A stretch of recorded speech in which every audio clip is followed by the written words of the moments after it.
Good evening and welcome to tonight's experiment, which asks, is it possible to program somebody to kill and without them realizing it? Conspiracy theorists claim that the CIA hypnotized unsuspecting candidates to carry out assassinations in the 50s and 60s, most notably that of Senator Robert Kennedy. Tonight we'll find out if that's even possible or just the stuff of movie fiction. Oh my God. Senator Kennedy has been shot in the head. In June 1968, 24-year-old Palestinian refugee Sirhan shot dead presidential candidate Robert Kennedy in a hotel pantry. More than 40 years later, he still claims to have no memory of committing the act. I don't remember. I must have been too hypnotized, too much out of my senses to really be aware of what happened. It was obvious that he had been programmed to kill Robert Kennedy and programmed to forget that he'd been programmed. During tonight's experiment, I'll be testing to see whether such unlikely-sounding claims are actually possible.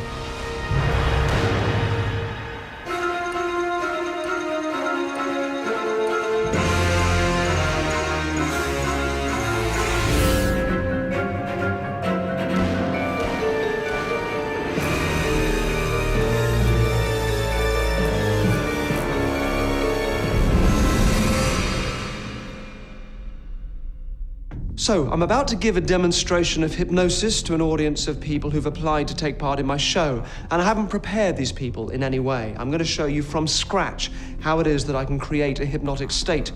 But what they don't know is that I'm actually on the lookout for a perfect candidate that I can program to carry out the assassination of a well-known figure at a public event. Now, nothing like this has ever been attempted before. Unless, of course, the claims of the conspiracy theorists are true. Enjoy tonight's experiment. Thank you. Thank you very much indeed. Thank you all for coming. What's your name? Cara. Stand up for me.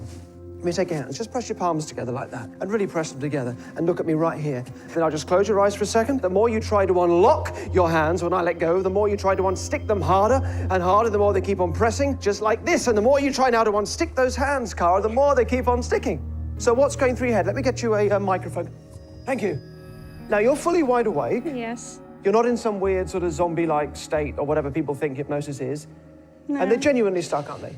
Yeah, when I try to move my hands, my arms are just like, nope, not having it. I'm sticking together and I can feel them pushing. And what's actually happening here, the idea that her hands are stuck, that I've given her, is stronger than her own sense, her own rational sense that she must be able to pull them apart. So how do you clear something like this? Once you've created it, how do you clear it? Well, there's two things. First of all, I won't, but I could tell her that they're cleared. Or if something else happened that sort of took her mind off it, it wouldn't actually kind of, they'd probably just come apart anyway. Just take a seat for me, Cara. Just want to choose one of you at random. Just take a seat. Want to choose one of you at random. Just, Cara, throw this back and choose someone. They start to come apart. And there they are. Let's move on to looking at the idea of a hypnotic trance. What's your name? John. John, up you come, John. Lovely to meet you. What do you do for a living, John? IT. IT. Excellent. Thanks ever so much for coming up. And look at me now. Look at your hand, and you just sleep. And back you go. That's good. And you can just let yourself sink right the way down, and right the way deep, and right the way sound asleep.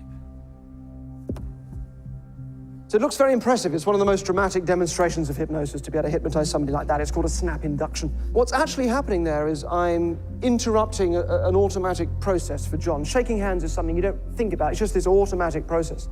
And to interrupt somebody in the middle of something that's very automatic is very kind of confusing and bewildering for people. It throws you completely.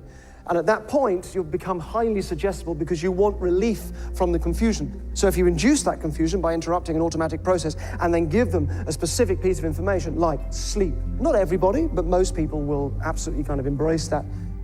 So what you've just seen might have looked dramatic, but it was achieved through nothing more than ordinary suggestion. It would be a little impractical to do this with all of you, so with the rest of you, we're going to take it a little bit more slowly. Now, under the 1952 Hypnotism Act, we cannot broadcast the complete process of hypnotic induction in case you, the audience at home, go under and can't be brought out. Close your eyes for me. But I can explain how it's done, and the key to this is relaxation and focus. I'm going to begin by creating tension, so I want you to keep breathing normally, but to tense up. And then relax completely. And as you relax, you'll feel yourself just drifting down into this sleep state. And just my voice just there in the center of your head. As you wonder just how deeply you can sink, and you can drift, and you can float, and right the way down, and right the way deep, and right the way sound asleep. Now that's all I've done. I've just got them very relaxed and focused. But the more suggestible people, when in that state, will begin to respond to my instructions. When your eyes are open, when I've counted you awake, your name will be gone from your mind. Now, I know this sounds odd. I know you know me. I'm Derren, but what's your name? Try and remember. What is it, if you really try? I'm a million miles away. It's just nothing coming out. Nothing coming mouth. out, no. So let's do this side first. Take a look at me. Take a deep breath in.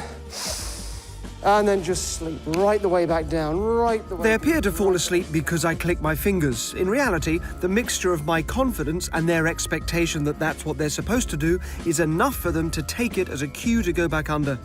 You'll find yourself absolutely, rigidly stuck into position. Have you ever had this sort of thing done before? No. Have you been hypnotized before? Or... No, I can't move at all. First time you've done something like this? First time, yeah. And what's it like? What's going on? What's it feel If like? I push at force of 1, it's like it's pushing back at 2. These tests are helping me whittle down the number of likely candidates for tonight's experiment. Let me keep you, sir, and you're going to stay here as well. And finally, I've identified 4 people who I believe will make the most suitable potential assassins. Now we're going to examine what hypnosis can actually do. How far will people go while in a trance? Are they genuinely under some influence or just playing along? We're going to find out with the help of a classic test from the 1950s. And to help me with it is Professor Zoltan Dionis from Sussex University, a leading expert in the field of hypnosis and its impact on the subconscious. Now, the question is, could we make a person do something antisocial or dangerous because we give them a hypnotic suggestion? And this is the test for that. The acid test, in fact. This chamber contains a foil-wrapped mannequin's head, over which a technician will pour highly dangerous hydrochloric acid.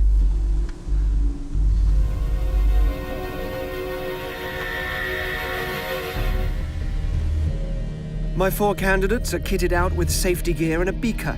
I'm going to ask them to throw acid in someone's face. This exercise will show whether hypnosis can make you do things you wouldn't do if you were just playing along. If the subject is playing along, he won't throw the acid and he certainly won't carry out an assassination. Sleep. You can stand and sleep quite comfortably. Sleep. That's very good. Sleep. That's lovely. And sleep. You can stand and sleep quite comfortably.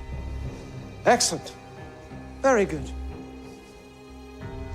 In a little while, when you've woken up, we're going to put some hydrochloric acid in each one of those beakers. In front of you is an individual, a volunteer from the audience, we're going to call your target.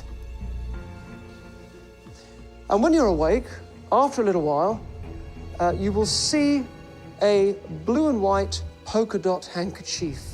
As soon as you see the polka dot handkerchief, blue with white polka dots, you will throw your beaker of acid into the face of the target stood opposite you. If that makes sense to you, I want you to nod your head if you understand that, if it makes sense. Excellent. Good. Without the candidate's knowledge, we've switched the acid for water, and they're now awoken. Eyes open, wide awake. Thank you. Laurence, if you can please take some of the acid and give them each a dose in their beaker. Excellent. Good, excellent. So, Professor, how long have you been working in this field for? I went to Sydney in the mid-80s for my master's, and there was a master's by research. And my research was hypnosis, so that's when sorry, could you hang on just a second, excuse me.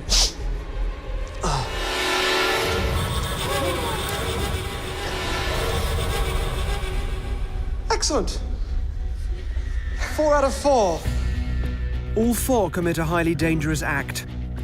Now, I only need 2 of them, so I've decided to continue with Alex and Chris. What happened?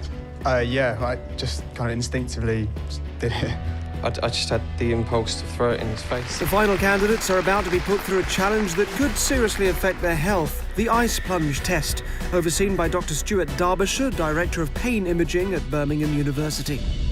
So hypnosis can be used as a very powerful analgesic. If we tell the person the water is warm or tell them that their arm is anaesthetized, they put it in the ice water and they don't feel the pain anymore. And importantly, you couldn't do this just by sort of playing along. It'd be pretty tough to do that. Yeah. Excellent. Well, let's welcome our two strapping volunteers. We have Chris and Alex, everybody.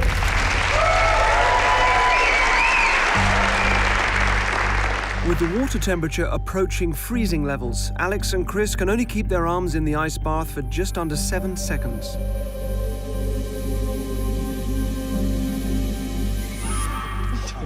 Both out about the same time? About there, yeah. What's it like?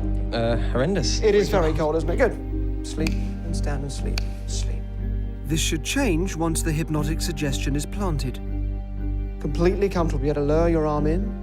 Hold it there as long as you like. You simply will not experience any sensation of cold. It'll be completely comfortable, feeling just a lukewarm, room temperature sensation.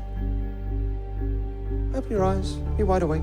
So just slowly, you can both of you just lower your hand in. It's a very different feeling now, isn't it? It's like you're pushing past the other sort of plastic ice cubes that you can get. Now, what's it like now? How would you describe it, Alex? It's like the water's not there. It's just body temperature. Yeah? What's it like for you, Chris? Yeah, it's fine. Pre-hypnosis, Alex and Chris couldn't keep their hands in for more than a few seconds. This time, they stay in for 2 minutes. So when I touch the side of the bath, when I grab that, the suggestion will clear. Look. Now what's it like? Oh, it's horrendous, horrible. Yeah? Yeah, I don't know why I've done that, to be honest. So, no, but the moment you're... But look, I'm holding this here, and at the moment you're feeling pain, right? You are feeling pain in that arm now, yes? But now look, if I let go... Quite calm. The warm sensation returns. Yeah? Yeah, it's gone back to being warm. The thermal image camera clearly shows the effect of the icy water on the two men. The dark areas on their arms indicate the temperature has dropped dramatically, while the rest of their bodies register normal heat. Right, thank you. Alex, I'm going to ask you just to pop back in your seat there for a second. Chris, I'm going to keep you up here for a little longer. Throughout the evening, I've been assessing both candidates, and I've come to the conclusion that Chris is my perfect subject. There's something of a blank slate about him, which suggests a heightened responsiveness to suggestion. Now I need to confirm that he's in the top 1% of subjects, which is what the experiment requires. Look at me and sleep. Sleep, just stand and sleep quite comfortably, that's good. And again, you see, it's not just about your hands and forearms. This is your entire body. The brain controls the entire body. With the water temperature plunging further, I'm going to test Chris's hypnotic responses in a way that has never been done before. I'm going to get him to immerse his whole body in the ice bath. After only 15 minutes in water this cold, Chris's vital organs will start to shut down. After 30 minutes, he could die. But if through hypnosis Chris is able to create the false reality that the water feels warm, he won't feel the pain and will be able to stay immersed in the ice-cold water. So your heart rate at the moment is about 136 BPM. Is that normal? When he first gets in, there's a shock of getting in and it would go spike, and then as he sat there it would gradually slow down until he dies. Excellent. To ensure his safety, a team of paramedics is standing by. So just slowly, take all the time, just so it's nice and comfy, just pop yourself down. And control the breathing, just breathe in and out and just take your time.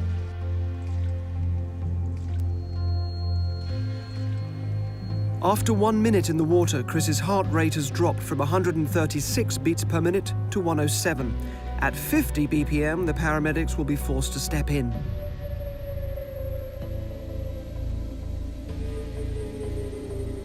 Okay, we're going to bring you out, but before we do, what's that like at the moment? It's awkward, like Awkward this. position, but apart from that? Yeah, it's fine. Absolutely fine. The water is now 1.4 degrees away from turning into a solid block of ice, and his heart rate has dropped to 85 BPM. He's clearly very capable of dissociating himself from the freezing temperature. The test is a success. When I grab the side of the bath, the suggestion will clear. At the moment, it's completely comfortable. And watch what happens when I touch the side of the bath.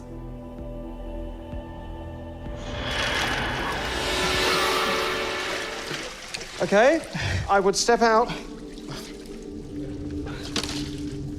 We're going to wrap you up and get you into a special thermal tank that will just bring you back to a normal temperature. Thank you so much, Chris. I think we've probably found our best subject by far this evening. Well done. This is an experiment that hasn't been done before, Chris, so you've just made hypnotic history there. Well done. Chris, everybody, let's hear it for Chris. So it seems I've found my trainee assassin, but do our experts think training a killer is even possible?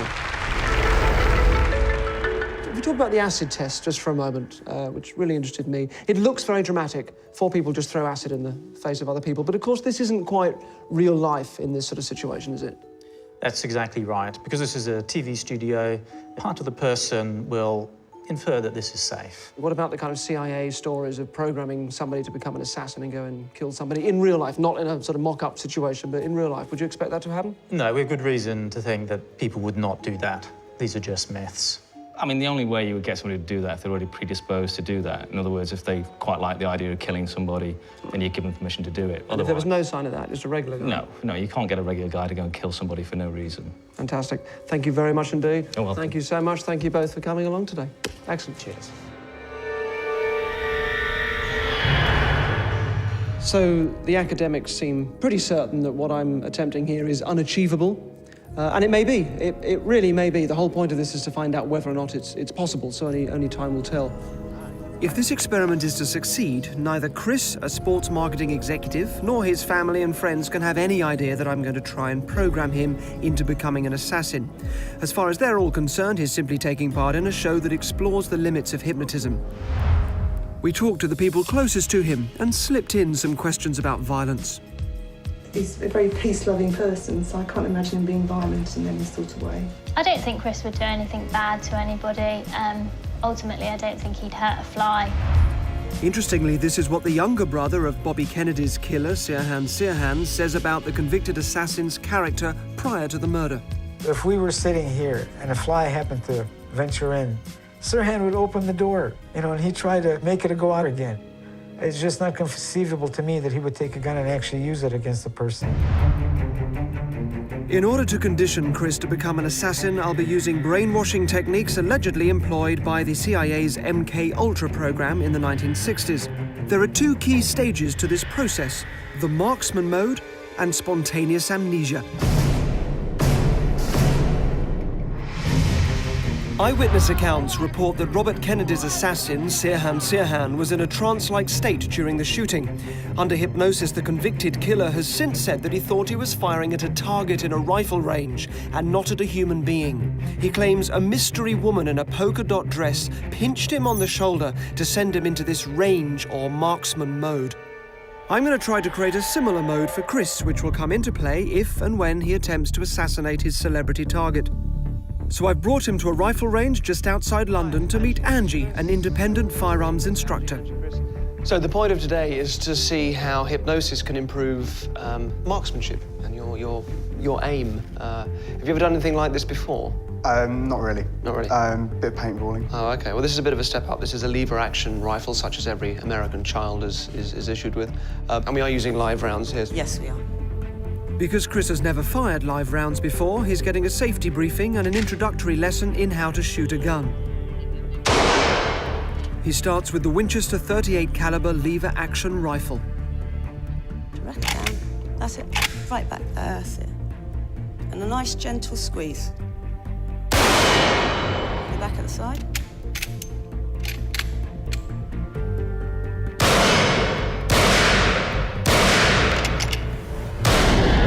Chris is slowly getting used to handling and firing the weapon, but it's a long way from the natural assassin I'm trying to create.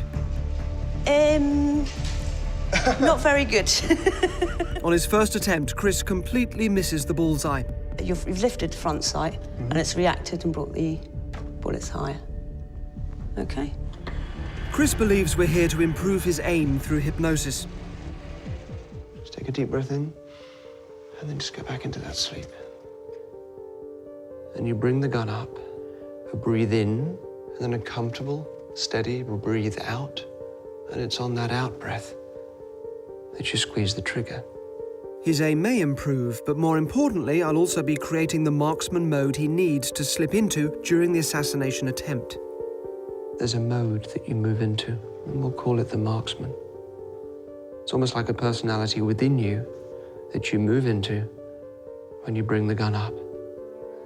And your unconscious mind will allow you to do that with the focus and relaxation and concentration of that experienced marksman. Next, I'll need to implant an audio trigger that, once set off, will automatically put Chris into marksman mode. So this is the sound. It's going to lodge itself very deeply into your unconscious. So whenever you hear that sound, whenever you hear that ringtone, your mind will shift to this marksman state. And then, as you feel it take you over, as you feel everything just moving into place and everything settling, when you're ready to give yourself that final bit of focus, you bring your finger up, you can do that now, touch yourself on the forehead, and then you become the marksman. That's very good. Will my suggestions have any effect on Chris? Now, as you do this, or maybe before you pick up the gun, I want you to trigger the state, which is your right finger on your forehead, and then go into it.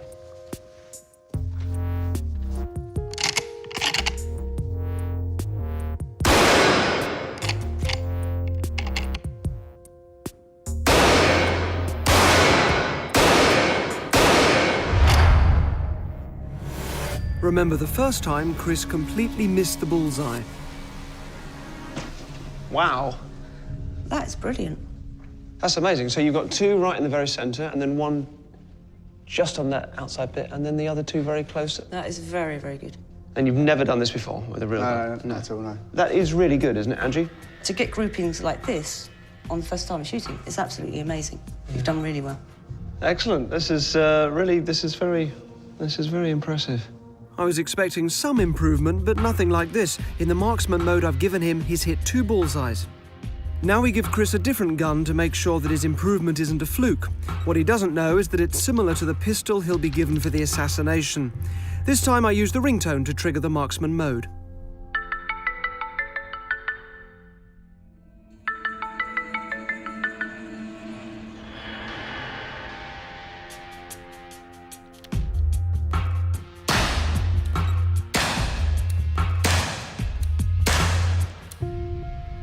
Right, so before, the most you'd ever got was 2 in the center, and that's 4 in the center. Did that feel any different doing that? Yeah, I think like there's just a bit more concentration and just kind of bring it into a bit of a focus. Yeah. Yeah. I didn't expect that result at all. There's no way. You know, he should have been able to get those groups on the first go. So whatever Derren did, I think it's absolutely amazing. In terms of the experiment, it's not important how many bullseyes Chris hits. What's vital is that he can achieve this marksman state, and to that end, the assassination programming appears to be working. I've completed the first stage of Chris's programming, the marksman mode, in which, upon hearing a specific trigger, he goes into a trance and inhabits the role of a top-level shooter.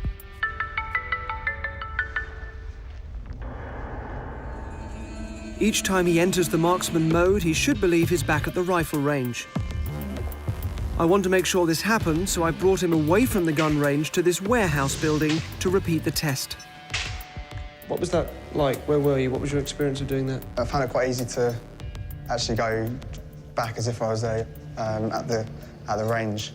Like a lot of my smells and the kind of sensation of bringing the gun up was just like actually doing it. Yeah, okay, that's fantastic. That's exactly what I wanted to hear from you. Good.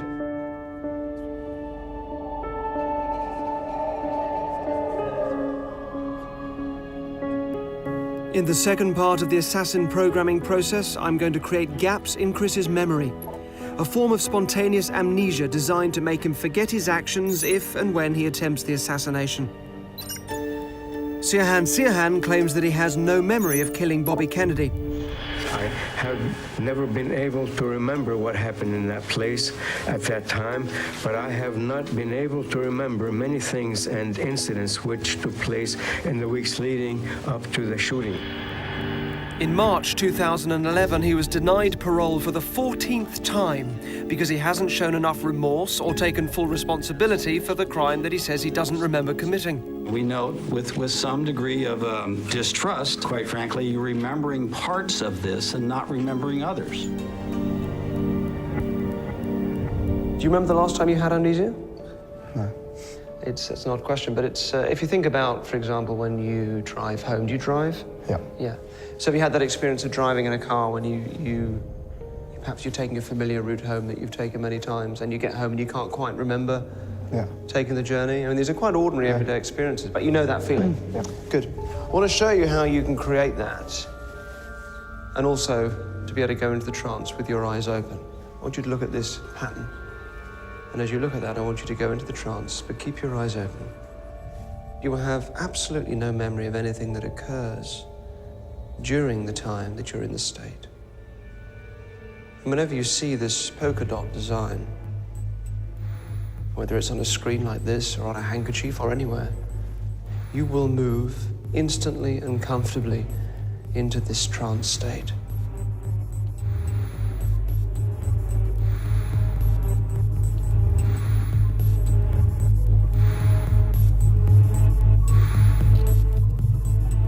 And then when the design is taken away from your field of vision, you come back up and out of the sleep state, just as if you were being counted awake, with no memory of what happened in between.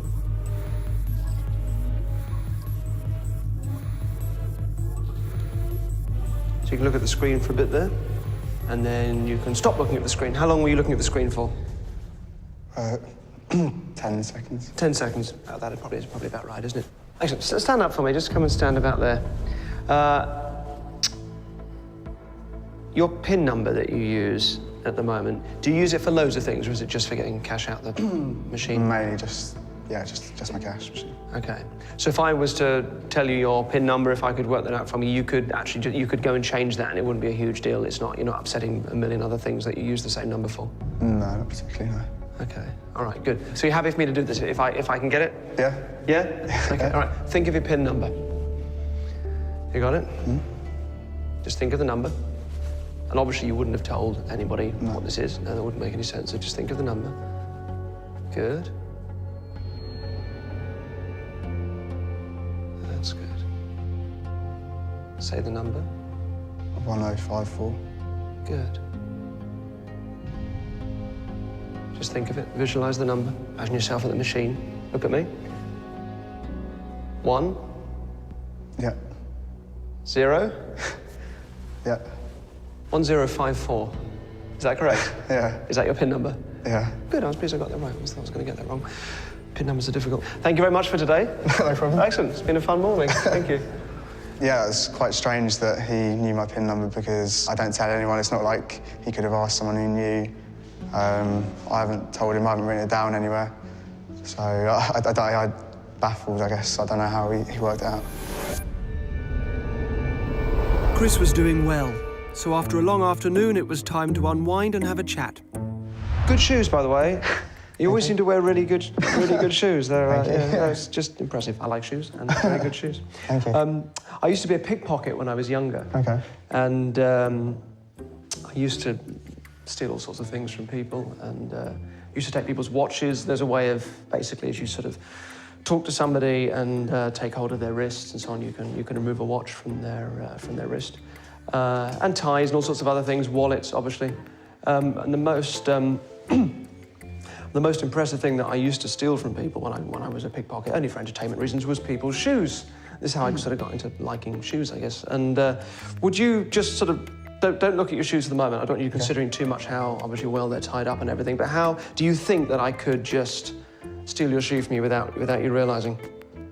No, not really. I mean, I guess somehow because you're Derren Brown, but no, not really. Appreciate your faith, but it would seem impossible, wouldn't it? Because you're stood on them. A watch, you can maybe imagine I could sort of move you around a bit. But, or what if I told you that actually I'd already stolen your shoe? What? No. What's happened? Good, isn't it? Were you aware of me doing that? No. No, not at all. I don't know when that's happened. Because that was just on there a few seconds ago, wasn't it? Yeah. You've no memory of me taking that off you? You didn't feel anything? No, the last thing I can remember is when you just pointed at my shoes. Yeah. Yeah. No, no, it's gone. So no idea where it is? I've hidden it somewhere. No. I put it in the bread bin just there. Go on, take it out. I'm very quick. It's a kind of a speed thing. But honestly, you had no conception of me taking that off you. No. No, not at all. I'd put it back on. It takes a while to do the laces up. So let's back it up and see exactly what's happened there. Just sleep, just sink down into that sleep state. That's very good. When you see the polka dot design and enter that trance state, you will remove one shoe. You will put it into the bread bin. I used to be a pickpocket when I was younger. Okay. And I used to steal all sorts of things from people and used to take people's watches. There's a way of, basically, as you sort of talk to somebody and take hold of their wrists and so on, you can remove a watch from their wrist. And ties and all sorts of other things, wallets, obviously. And the most impressive thing that I used to steal from people when I was a pickpocket, only for entertainment reasons, was people's shoes. Chris is reacting perfectly to the trigger and appears capable of the amnesia required to make this experiment a success. Now that I've taken Chris through the key processes required to brainwash him into attempting a public assassination, I need a dry run to see if the experiment will work at all in real life. I'm taking Chris out to dinner, but he'll have no idea he's being filmed by cameras hidden throughout the restaurant. So what's the most sort of outrageous thing you have done? The bungee jump was the most petrifying by a long way. I've done 2 now, but you're walking under a bridge, like hung up like just a metal grid on the bridge, underneath the bridge, sorry. So that was much worse than the actual process of jumping. It was quite strange. Everyone else here knows that something may happen and not to react if it does. I was looking to be a skydiver at one point. Yeah, we all were, weren't we? Yeah, oh, of course, yeah. Thank you very much. Cheers. Chris, have a look at the wine list.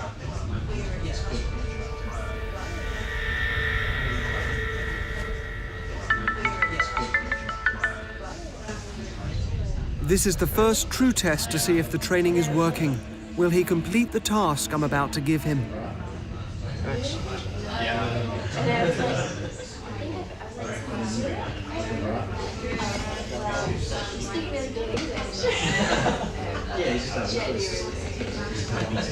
You need to open that so you can take the gun out.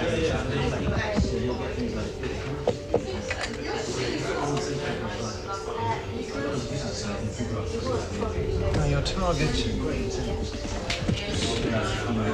is the guy sat almost behind me, just to the side with the blue and white check shirt.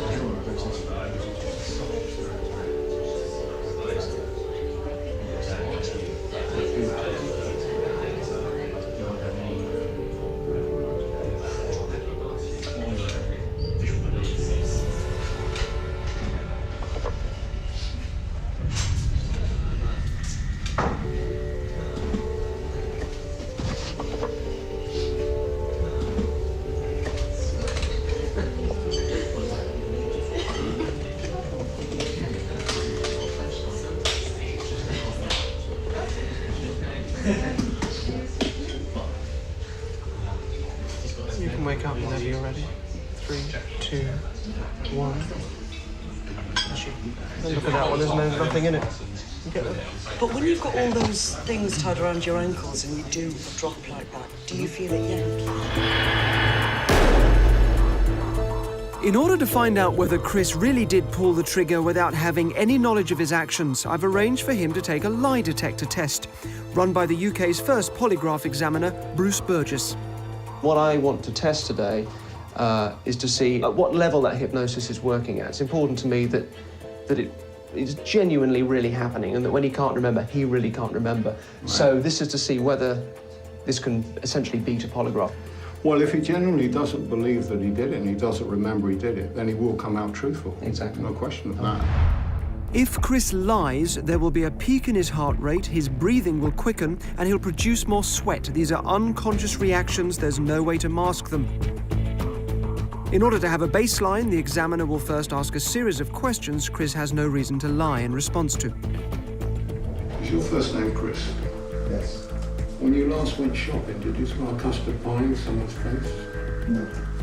Between the ages of 16 and 20, do you remember deliberately about the issues we are discussing? Do you intend to answer? Did you set up a stink bomb in the library?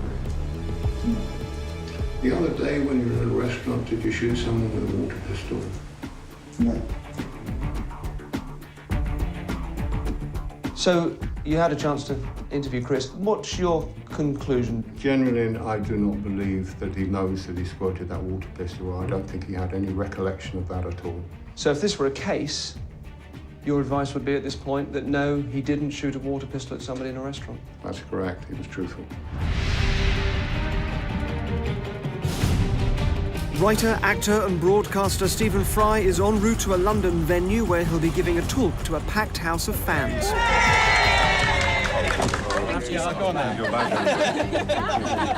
I'll see you later on. Thanks very much.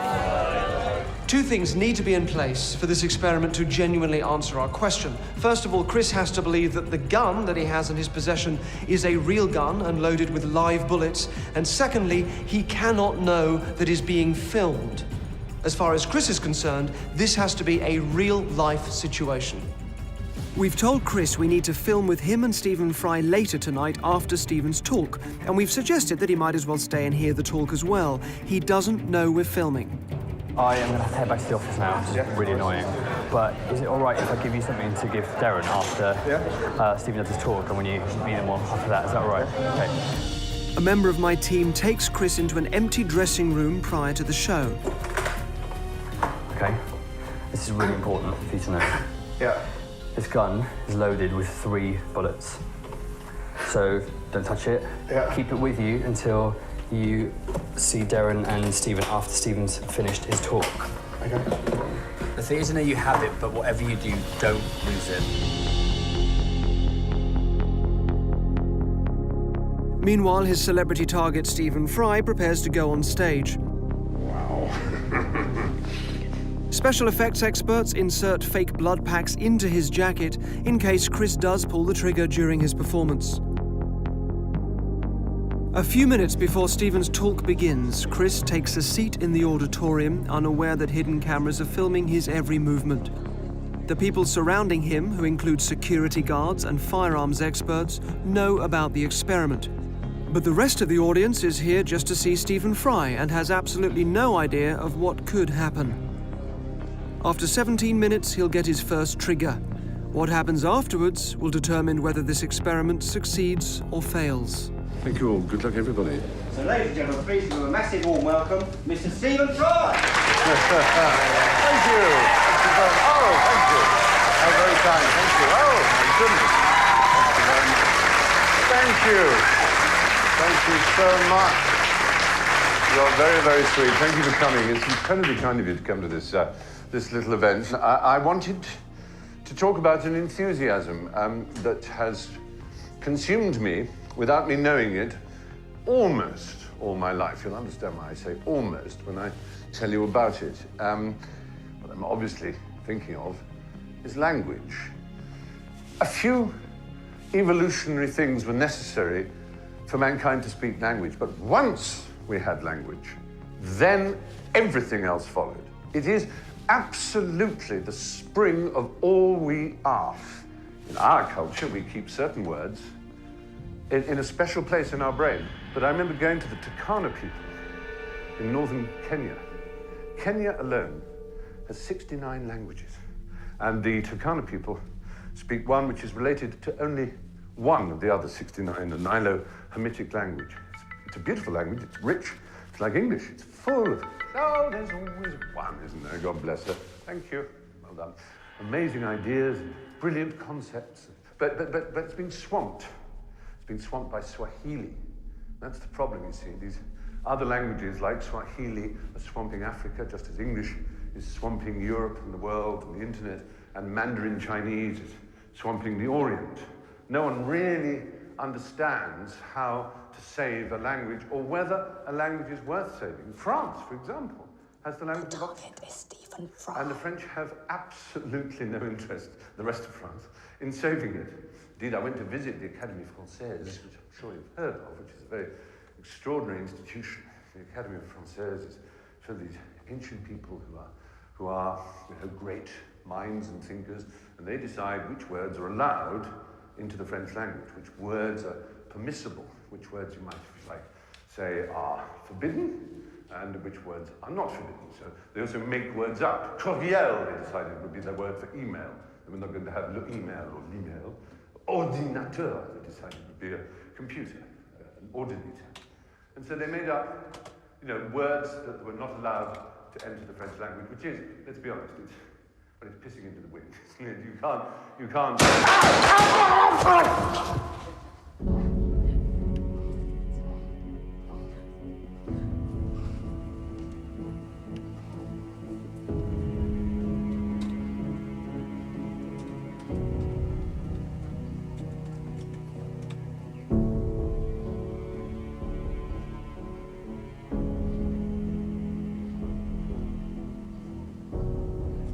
One second.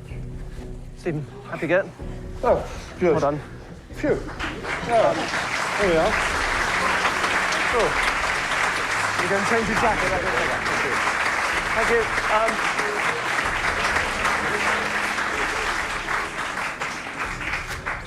I just explain what's going on here. This is the culmination of quite a few months' work to see whether it's a gentleman called Chris, who's currently in a hypnotic trance, see whether it's possible to hypnotically program a person to kill. Chris, as far as he's concerned, just carried out a real assassination. Stephen was in on that, and there was no danger at all. Here he is. Stephen, everybody. Actually, I'm talking to you now, Chris. So I'm now going to count you away. 3, 2, 1. Chicana is just one example, as I said, 69 Kenyan languages. The swamping of language is a kind of tragedy. In the end, what I want to concentrate on, more than anything else, is language as a source of pride and beauty. All of you have language in your head. I hope you go out into the world a little more amazed.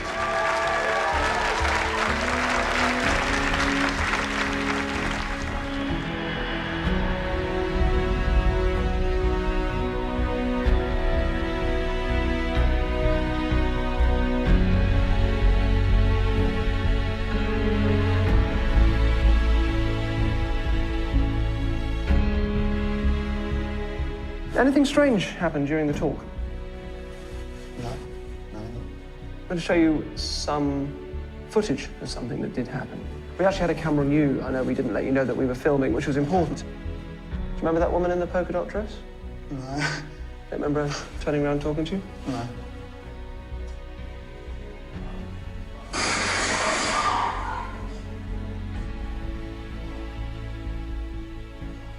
Remember that bit?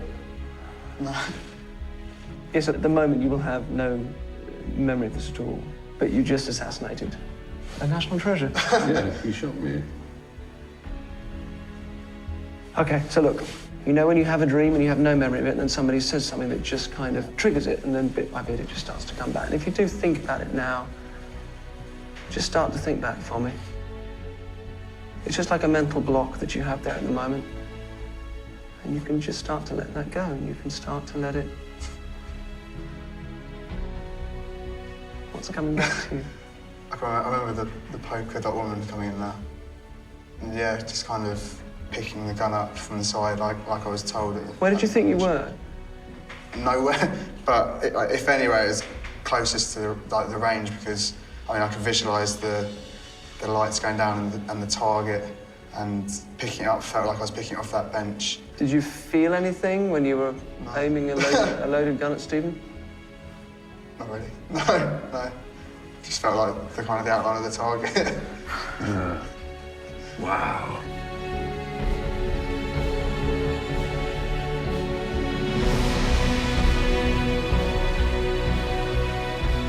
It was like a dream that you could really visualise, but it's a dream which is so far-fetched you know it not to be true. So you will not be responding anymore to the polka dot design.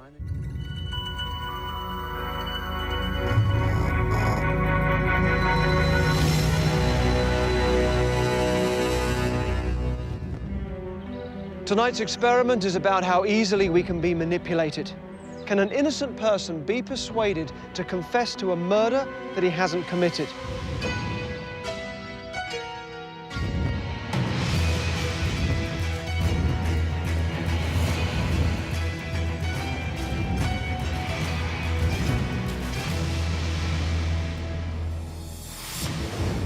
We all fall prey to unnecessary guilt. Guilt has been used as a tool to manipulate us throughout history. The church has encouraged all manner of damaging guilt around the notion of sex, and feelings of guilt and shame are the primary modern causes of depression.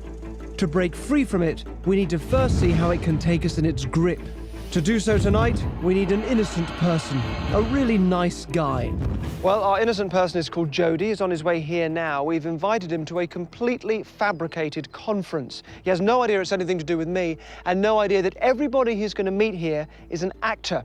And I'm going to use them to trigger a series of events which will hopefully compel him to confess to a murder that hasn't even happened. So this is Jody as we first met him a few weeks ago when we auditioned various people to be in my shows without telling any of them what it was going to be about. I work with children. I work in a Sure Start centre for children under 5. Do I enjoy it? Oh, God, yeah. I wouldn't do it if I didn't enjoy it. We also secretly contacted his friends and family to find out more about him. Everyone that meets him instantly loves him. Jody is the kind of brother who you can turn to in a time of need, and he'll always be there. He just loves being with people, and he likes making people happy. It's clear that Jody is the least likely person to ever commit a murder. Now, he has seen my shows and is aware of what he might be getting himself into. He's also been screened to make sure he would be psychologically robust enough to take part. So, working with his family and friends, we told him that he'd failed the audition. And then weeks later, we posed as organisers of a special weekend seminar and invited him to this historic country house hotel. Now, Jody will be here soon, so I've got to go and hide myself, so enjoy tonight's experiment.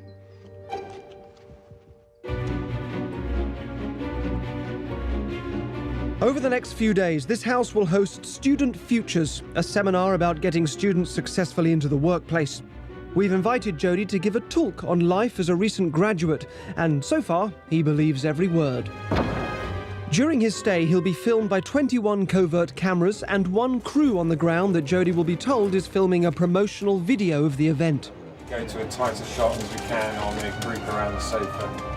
From my control room behind the stable block, I'll be able to observe an army of actors who I've spent days training in the guilt-mongering techniques necessary to manipulate Jody into confessing to a crime that he hasn't even committed. Hello there, all right? Welcome to Bradley House. My name's Daniel, I'm the house manager. Steve White. I've created a cast of characters to speak at the fake event. There's the entrepreneur, Steve White, the Reverend Jenny Green, Professor Alice Plummer, Miss Scarlett Evans, the retired Colonel Sir Robert Coleman, and not forgetting our future murder victim, Dr. Patrick Black.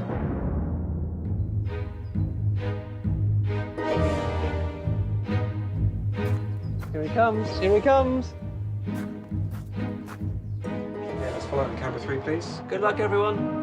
Okay, depending on where Jody goes, let's follow him up on camera 1. Could I take your name, please?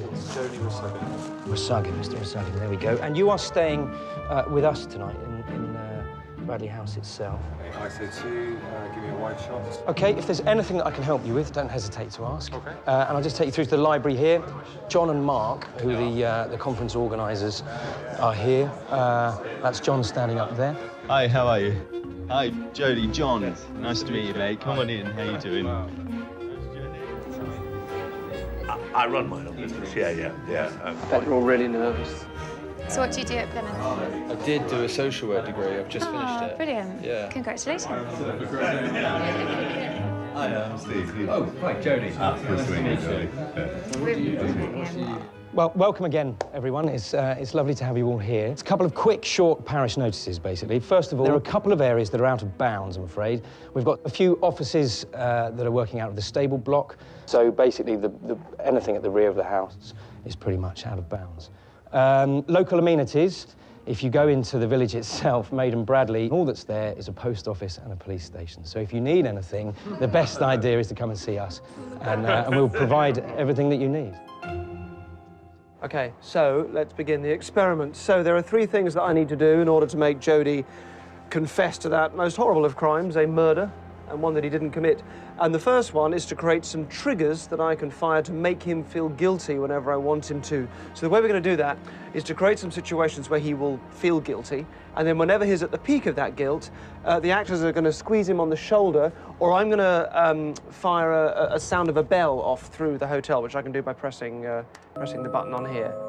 That creates a bell sound that will play through the hotel. Now, what will happen is he'll begin to associate the feeling of guilt with the squeeze on the shoulder and with the bell sound.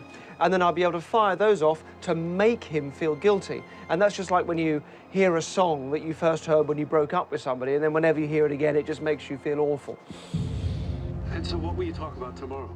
I'm not 100% sure because, again, I'm not sure what's required of me. So what's going to happen next is the course organisers are going to take Jody out into the corridor, and then they're going to make him feel guilty. They're going to start that off. So we just need the sound nice and clear on that, because I'm going to play the bell sound in the hotel. Okay. Cheers. Don't babble in your speech. Hey, mate, just want to double check, like, you got everything for your speech tomorrow? I expect probably what I'll do is talk a little bit about the things that I've done. John, I've just found out, I haven't invited Alex Betteridge. I feel awful about this. Oh, no, it's that horrible. That sick feeling, you know, when you get guilty in your stomach. When do you get that, though, like, when you feel guilty? Where does it sort of, It kind of just stays there, you know, just keep a hold of it. It's in the gut, that's the thing. Yeah, right. You feel sick. You feel like physically. Well, I feel sick, but I get a dry mouth. What do you get? Dry mouth as A well. dry mouth. I go floor with it. I got like... It's awful, isn't it? In your... It's in the pit. In the pit? Yeah. I don't know. Yeah, but Pit your stomach. Are you all right about the speech tomorrow? Yeah, fine. Don't work yourself up over it. No, Because, no, like, honestly, obviously there's some really incredible speakers, so don't feel guilty. Divorce them. It'll be all right. It'll be fine. You'll be absolutely fine. So hopefully we've started to get Jody to associate the feelings of guilt with the squeeze on the shoulder and the sound of the bell. Now, normally those feelings of needless guilt come because we've transgressed some rule laid down by an authority figure, whether it's a parent or God or whoever it is. So we need an authority figure, somebody that Jody really admires. We know that he's a big fan of the Australian comedian and musician Tim Minchin. So Tim is here to provide some entertainment at the conference, but to also play a major part in Jodie's conditioning. You're happy for me to go as far as I want. What I'm not doing is saying, no, there was nothing. I was like, I miss her. Jodie has no knowledge that his hero is coming tonight. Nice to see you, Oh, man. Jack. You're all right. You're Yeah, Jack. exactly. How's it going? Yeah, good. Good. So glad you made it. Hi. Sorry. Hi. This is Tim, Hi, this is Jodie, and Ellie. Do you know what the most surreal thing is? That I've actually got a DVD of yours in my bag? suitcase. In your suitcase? No. That's a little bit. That's a little bit surreal. Yeah. Okay, so the plan tonight is to make Jodie feel that he has really offended somebody that he massively admires. And that will create a very powerful feeling of guilt and further embed those guilt triggers. I've been studying so hard in the last year of my final year of university. I was disappointed because I wanted to come and see you in London. Oh, right. I know you were gigging in London Yeah. recently. And when are you next going to be in England? Probably be a while before I do another tour. Right. Damn.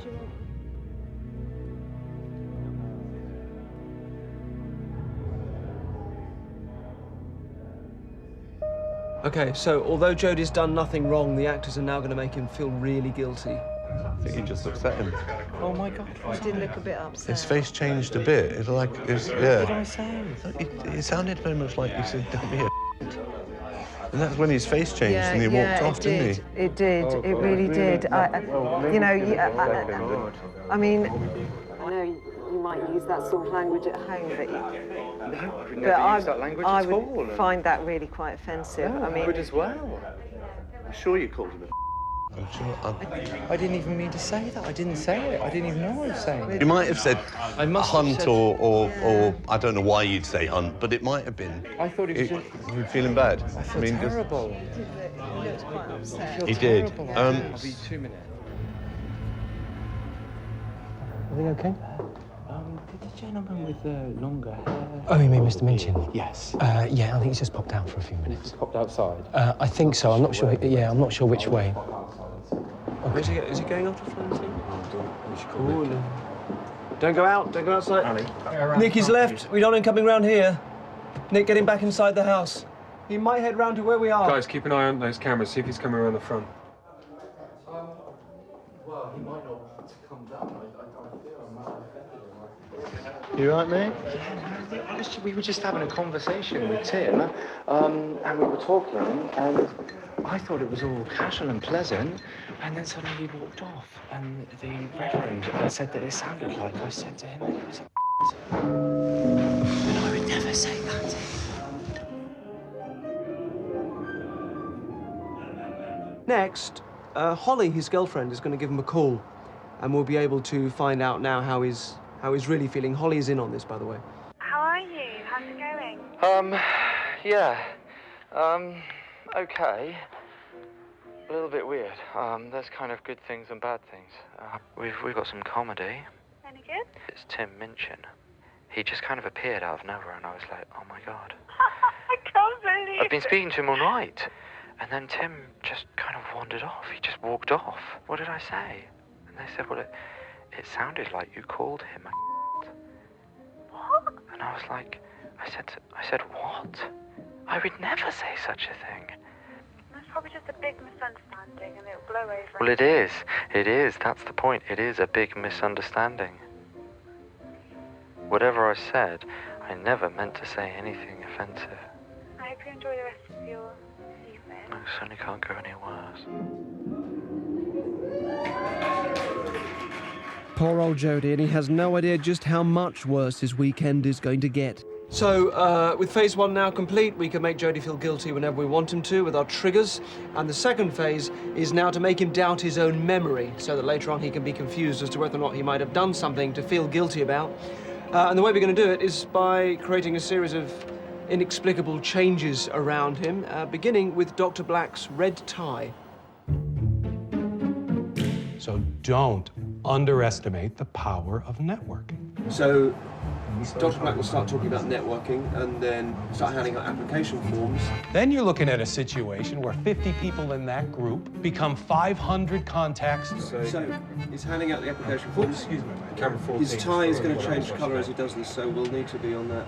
I started going to this guy's meetings, started listening to what he had to say about employing younger college graduates, trying to understand exactly what he was looking for. Now, give me your attention for just 1 second. One of the issues with effective listening, I think, is that we believe the literate more than the oral. If it's written down, we seem to think that it's more important. And I'm telling you that The point is you don't notice, but it's just to make him so I think if any of you suddenly start to question his capacity to remember things properly. Thank you so much for your warm welcome. I'm not sure it's deserved yet, but I'm Alice Plummer, and I am a professor of theatre in the University of Glasgow. He's seen that this is what Alice is wearing today. She's been wearing this at breakfast and everything as well. All day, yeah. So he's had plenty of time to absorb that that's what she's wearing. Yeah. Interview techniques. We've got preparation. Here we go. Are we on it? Can we be on it? Prepare to fail. You know that. That's the key. Appearance. Is what I'm wearing presenting me well? Relaxation. They want you to be the one. Meet them with confidence. It's the one thing that students don't do. They go into that interview and they don't smile. These are the tools to show us all of our learning off in a piece package. There's no point in going in and not being able to communicate your education. I think they're doing brilliant work, and I'm absolutely honoured to be here. Thank you.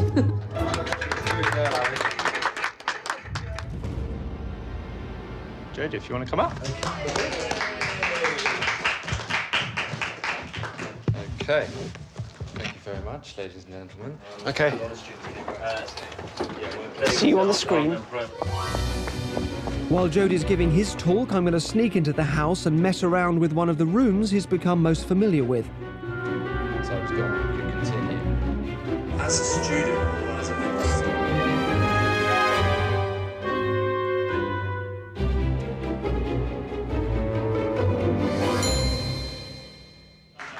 that you will Hey, tomorrow all day. Yeah. Yeah, sure.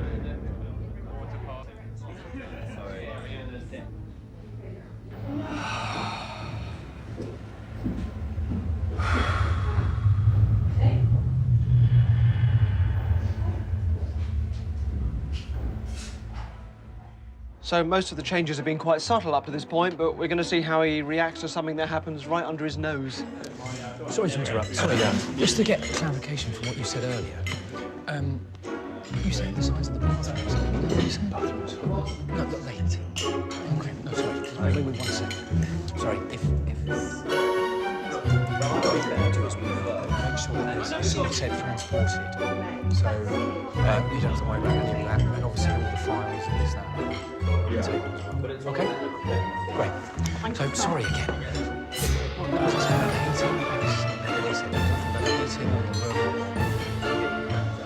That's great, thank you.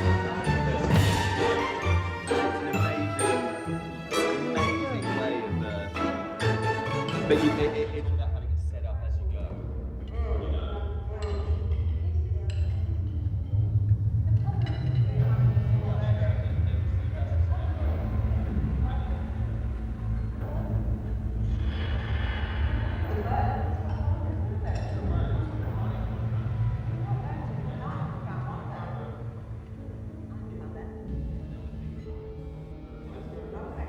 Did I eat all my fish? No. I think I have, yeah. I mean, not... But that is my absolute favourite fish. I'm suddenly minus half of my fish. John Dory is sort of a bit of a game. I don't remember eating it. It's just gone. I've had it in... No. Yeah. Maybe it's just I must have eaten it. I must have eaten it all. I just didn't. I just thought I had a bit left. OK, so we now need a dry run for the murder itself, just to make sure that everything's working. So Dan, the house manager, is going to come in and say that the Duchess's priceless pearl necklace has been stolen.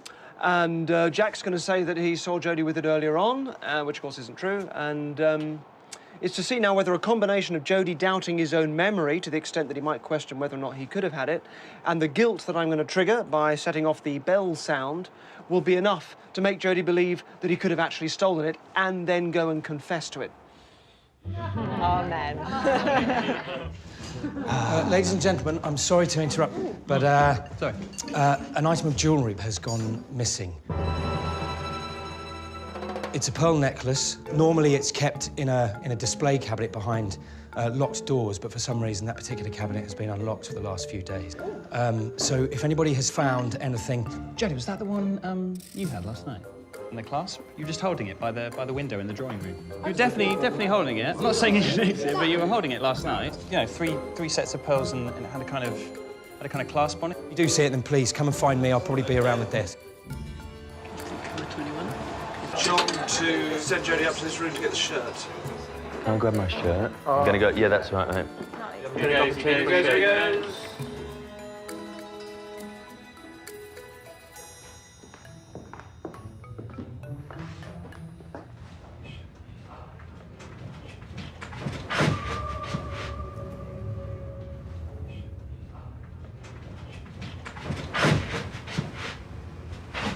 Oh my God.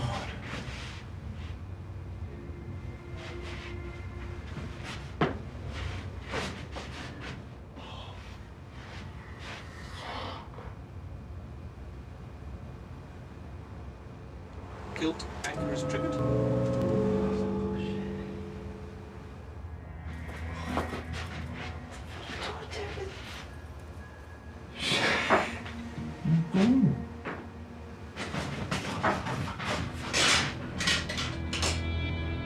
Look, he's hidden it.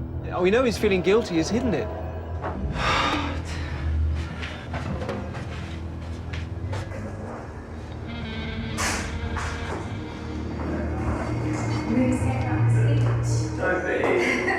You'll be absolutely fine. If you're fighting, you have to do. He's given the shirt to John. That's who he was getting it from. You're okay, aren't you? All right, yeah, I don't know. don't look okay. Very funny. Do you? Why is that? Let's get a tight two-shot on camera 6. These pearls. Yeah. Paul Jack said that he saw me with them last night. Okay. I don't remember having them. Right. I'm sure I've never seen him in my life. You have them in your room? I don't know how they got there. Oh, that's okay. No, that's all right. Just go and get them and say you found them. Who do I give them to? Give them to, Tam. Give them to me if you like. I'll say I found them. No, I should do it myself. Are you sure? I should. What if it was me that took them? I don't mind. It was me that took them. Yeah, I should, really. He's questioning it, isn't he? He's Going upstairs. doubting his own memory. I won't say anything. It looks like the dry run to get Jody to confess to something he hasn't done is working. He's responded well to the guilt trigger. We've managed to make him doubt his own memory, and he's starting to believe he took the pearls, which we know he didn't do. What if it was me that took them? Because he's confused by events, young, compliant, and exposed to fake information, he fits exactly the profile of the thousands of people who make false confessions to the police every year. Yeah.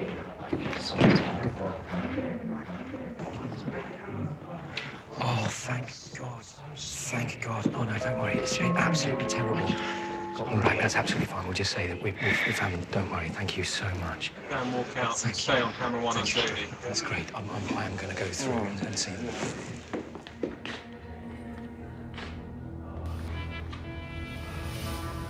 Okay, so phases 1 and 2 are now complete. We can make him feel guilty whenever we want by using the triggers, and he's doubting his own memory. Third phase is to now give him a sense of a motive. Nothing serious, but just enough that will play on his mind later on. So I've asked Dr. Black to be pretty rude and obnoxious to people within Jody's earshot, and he's been doing that since he arrived. What was it about you that made you think you didn't need a suit for this weekend? See what I mean? You behave like this to your family, too? Sort of guerrilla push? Family out of it. Come on, Patrick. Scarlett, get a hold of yourself. You've had a little too much to drink. You are someone else. Really fucking someone Phyllis, else. relax.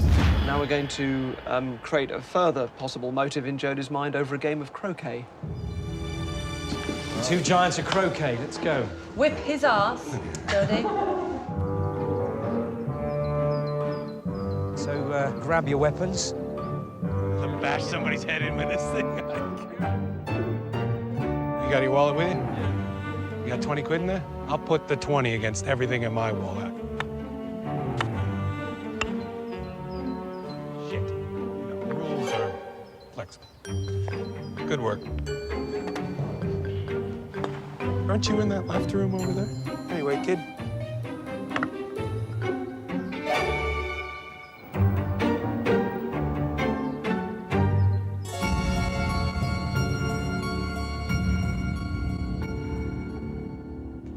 Cheating at that, don't you? He was kicking it when you were looking. It is. But I was looking at him and he was... I didn't even see. Apparently, Patrick was cheating. What, and he took your money? How sad is that he felt like he had to cheat on a game of croquet? Yeah. Bloody hell. No need for that, is there?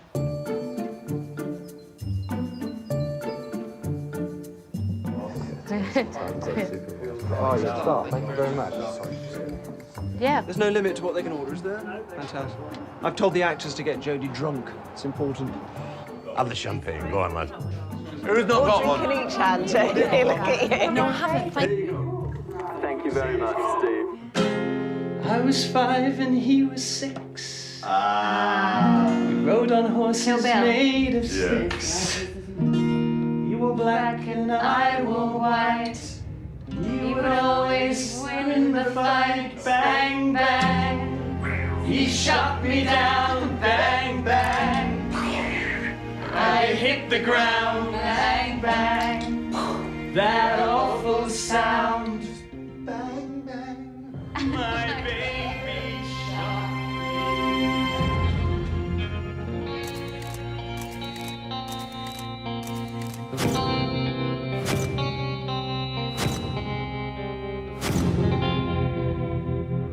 It's 5 o'clock in the morning, and for the next stage to work, I need to talk to Jody remotely while he's asleep. Now, that would normally wake him up, but what I'll be telling him are instructions to remain asleep. And because I know that he's an open and compliant and therefore fairly suggestible person, this should keep him in a sort of a mid-state between wake and sleep, a dreamy state of inertia called a hypnopompic state.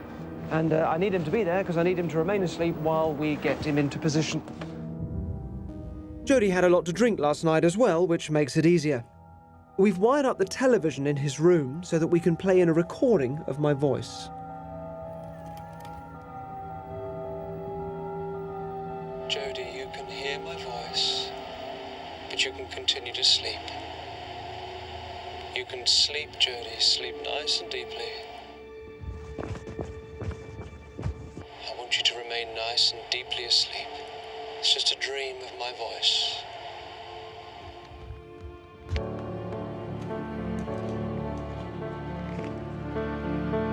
You will remain asleep.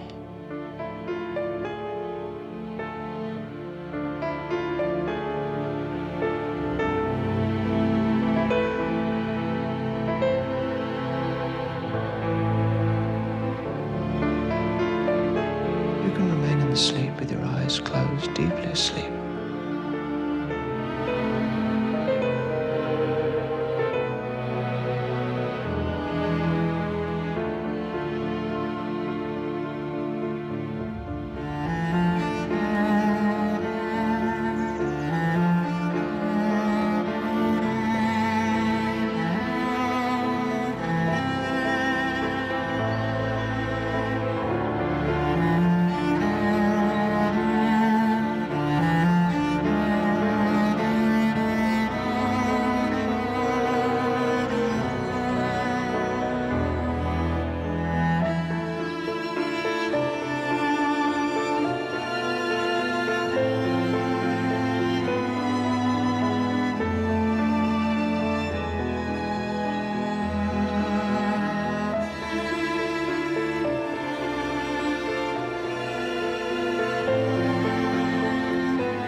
Downstairs, down 18. Okay. Yep, he's coming down. This is where we want him to start doubting his own memory as to what happened early this morning. To 18, see please, as he comes down. Here he comes. Thank you. Into breakfast. Brilliant. Maybe a nibble. No problem. Here he is. Hello. Jody. Come down here. How you doing, lad? What was going on? A little late. You slammed your door at like 5 in the morning. Woke Ellie and I up. I'm not kidding. You were in your dressing gown. I poked my head out because it was really loud. I was like, "Are you all right?" And you were like, "Yeah, I'm fine." When you were stood at the front in a dressing gown, and I thought, I'm going back to bed. It's 5 a.m.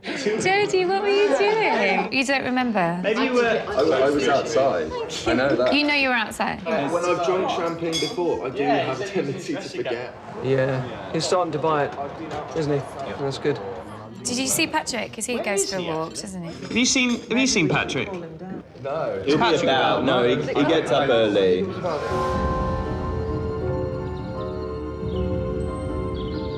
All right, morning, everyone. Very rowdy this morning. Welcome, and thank you for yesterday, guys. Are we ready to spring our bombshell? Okay, this conference he thinks is here for is about to become rather nasty. Speeches yesterday.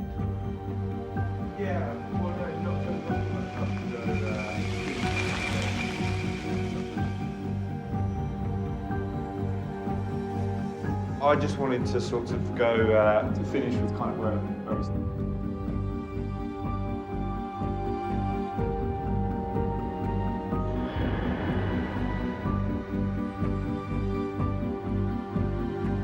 Mark, would it be okay if I just had a chat with everyone? It's okay, thank you. Sorry, ladies and gentlemen, I've got an important announcement to make. Will you all just, I'll kindly ask you to remain in the building, please. Please don't leave. Following an incident last night, the police would like to come and talk to you. I can't really give any more details than that, I'm afraid. What do you mean an incident? You mean like a robbery? I can't really go. I found a body on my way into work this morning. There was a body There's found. been a murder. There was a body found on the grounds last night. Can't really go into any more details than that. But please do remain in the building. Was it? Well, who? I think it was the American guy. It's Patrick Black. We can't be sure. The police will confirm, and the police will give you all the information that you need. Now, at least remain in the building, preferably in this room, if I could. Oh my God. Oh, You're all right, Jodie.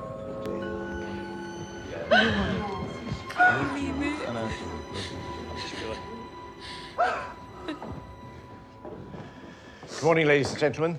I'm Detective Inspector Palmer. This is my colleague, DS Sykes. As you appreciate, I understand you've just been told the news that has been a death overnight here, and we have to be treating this as suspicious. We need to speak to everyone, and we will be speaking to you individually. We will have a duty solicitor present, just in case you want to speak to them. All the conditioning stages of the plan are coming together. You can see the guilt and the memory doubt and the motive all surfacing in his mind. But I want to see what the actors think. So while they're going for their interviews, I'm going to go and talk to them because he's looking quite stressed. Mr. Stephen White, please.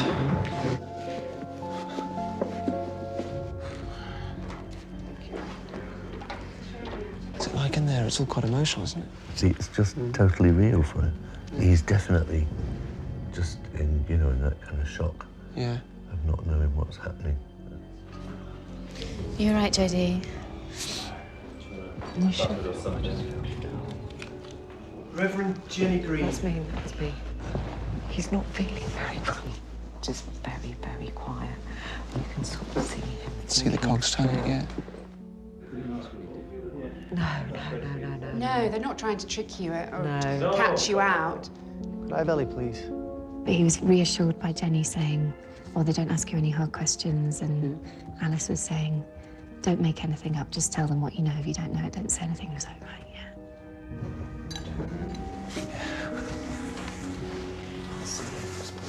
yeah. No, we've got here at like 5 or something. I didn't see much. That's all No. right. Jodie just sort of suddenly lost all his colour. You all right, man? Could I have Jodie, please? Jodie? Oh. Let's come through. All right, Eddie. How's he doing? He's really beginning to put the jigsaw pieces together from last night. Yeah. Let's see how he gets on with the detectives. Come on through. Bring yourself in. Hello. Mr. for a second, is it? This is Mr. Barron, who's the duty solicitor. Okay, if you'd like to just take a seat. Are you okay? Yeah. Okay. Well, all we're trying to do is to find out exactly what happened to poor Mr. Black. How did you actually get on with Dr. Black? We were okay. Yeah. Sometimes he could be quite blunt. Sometimes he was a bit rude. Right. Do you drink a great deal? Are you not usually. No. No. What about last night? Did you? You know, I had a few drinks last night and the night before. Yeah. And how did you sleep last night then? Was that okay? Last night I slept the best I've ever slept in my life. I think, Really? He's not mentioning it. Yeah, I was out like a light, Yeah. and they had to knock on my door in the morning. Wow. To say breakfast was being served. But yet people say they saw you walking around the house. What was that all about? I honestly don't know. Do you suffer with memory loss normally? Sometimes when I've drunk champagne in the past, yes, I have had some memory loss. Okay, so let's perhaps put our cards on the table here. What happened this morning? Where did you wake up? I woke up outside. And yet you said just now that they had to knock on your door for breakfast at 9 o'clock. Well, yeah, well, I went back to bed. Right. And you woke up outside, but how did you get there? Do you know?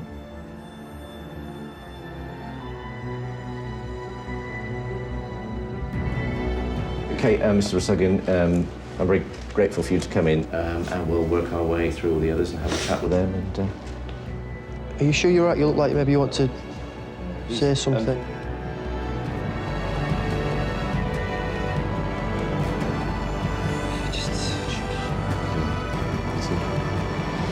That's all right, Jodie. That's right.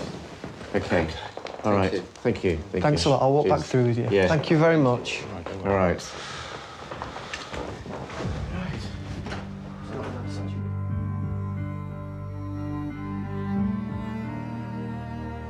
Nick, he hasn't confessed. Can we get the police out of there? Thank you. Can we get the police out? He just needs a bit more time, I think.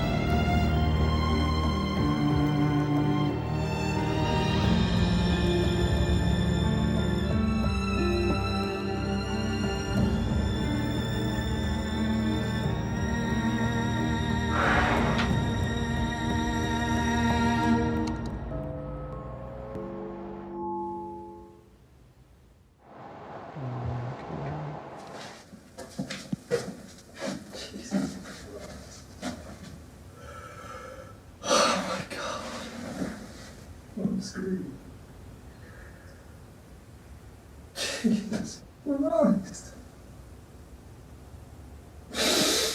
Okay.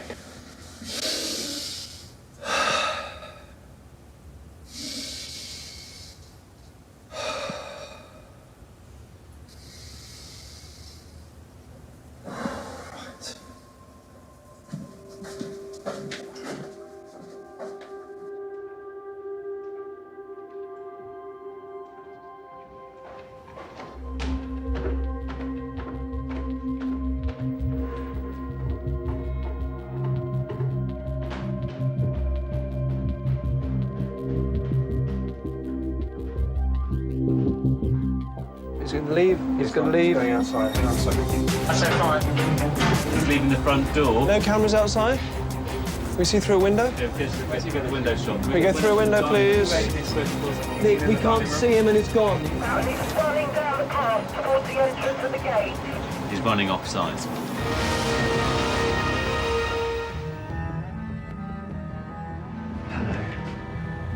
He's gone to the police station in the village.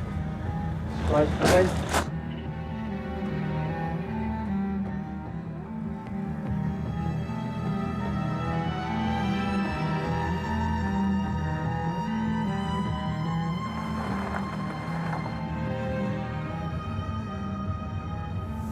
So what's been happening? A friend of ours was, I believe, was killed.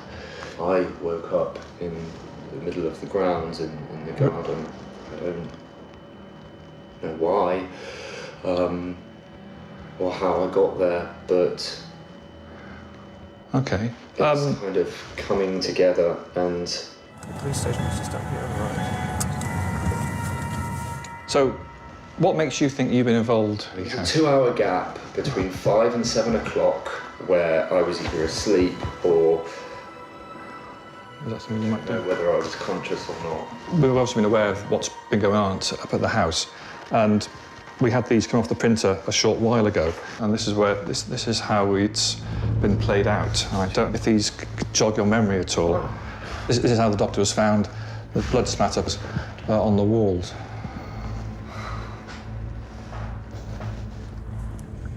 Okay, this has gone far enough.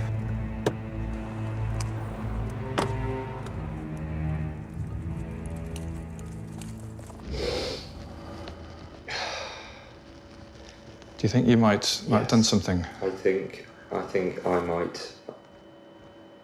I think I killed. Okay, all right. This is obviously quite a serious situation now, and before we go any further, I need to go make a couple of phone calls, all right? And then we can take on from there, all right?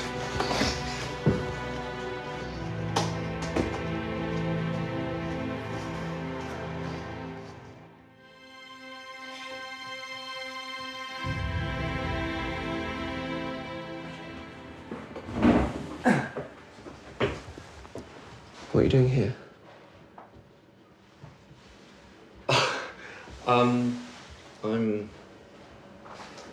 admitting to a murder. Okay. How are you feeling at the moment? What's... Confused a bit. I met you a while back. You applied to be on one of my TV shows. Yes. Yeah. You didn't kill Dr. Black. You didn't kill Dr. Black because he isn't dead. And he isn't dead because there was no murder. And there was no murder because the whole thing was staged. It was acted. It was an experiment about how we can be manipulated by guilt and whether you would confess, whether you would hand yourself in for murder that you didn't commit. Everybody in that house was an actor. No. There's no student futures. It was just made up. These aren't real police. We couldn't film in here, we couldn't take a camera in here. This isn't even a real police station. Look, it's not even a real building. It's made of paper. Oh my God.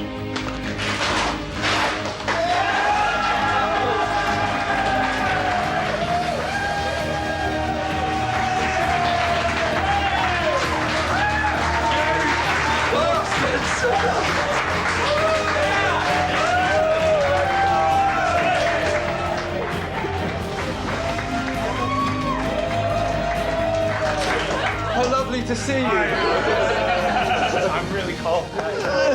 One of the reasons why I chose you for this, because you're basically the nicest guy in the world, and all these guys have just fallen in love with you, and that's why you'd be the last person to ever do anything like this, which is why I wanted to use you. Thanks. Would you like a drink? Not champagne. Got your camera up there. I convinced myself that I'd done it, and I thought, I just can't believe that I've done something like this. What have I done? I've actually killed somebody. Wow. I'd remembered the hotel manager had said there's only a police station and I think a post office down the road. So I walked down the road and put myself in. How are you feeling now at the moment? What's kind of... I'm relieved I didn't kill anybody. I couldn't stop laughing at the end. I thought it was hilarious that I'd been drawn in so far and I just accepted it. Tim Minchin obviously in on it too. He was in on it as well. Yeah, and he was going to cancel everything so that he could be here today, but he couldn't. He just ended up not being able to cancel it, but sends his love. I've learnt that I can be easily led, certainly, if there's a big enough group of people. Do you forgive us for putting you Absolutely, I forgive you. It was just such a great experience, you know. It was wonderful, magnificent. Words can't describe it.